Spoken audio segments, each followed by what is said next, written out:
మా ఫ్రెండ్ రీసెంట్గా దుబాయ్కి వెళ్ళాడు.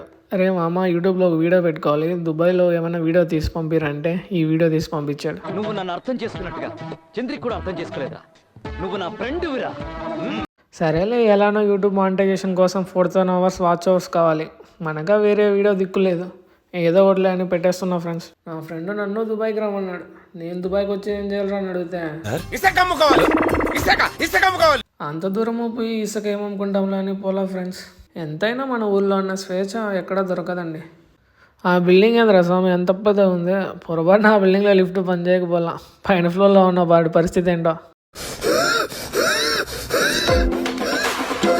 పొద్దున్నే లేచి అమ్మ చేతి కాఫీ తాగాలి, నాన్నతో 4 తిట్లు తినాలి, 4 ఫ్రెండ్స్తో ఊరంతా తిరగాలి, కనపడే అందరికీ అన్న నమస్తే అనాలి, టిఫిన్ చేసి టీవీ చూడాలి, తర్వాత నిద్రపోవాలి, సాయంత్రం ఫ్రెండ్స్తో క్రికెట్ ఆడాలి, వచ్చి బుక్ బట్టి నాన్న ముందర కాస్త బిల్డప్ కొట్టాలి, వచ్చిన గవర్నమెంట్ జాబ్ నోటిఫికేషన్స్ అన్నీ నింపాలి, తర్వాత ఎగ్జామ్ డేట్స్ కోసం వెయిట్ చేయాలి. అదంతా పక్కన పెడితే మన ఇంటికి కానీ రిలేటివ్స్ వచ్చారా ఇంకంతే సచ్చామనుకోండి. వాళ్ళు అడిగే ఫస్ట్ క్వశ్చన్, మా అమ్మాయిని చూసి నేర్చుకో బాబు అంటారు. సరే అంకుల్ మీ అమ్మాయి నెంబర్ ఏంటి నేర్చుకుంటాను అనేరు, పిచ్చా కొట్టుడు కొడతారు.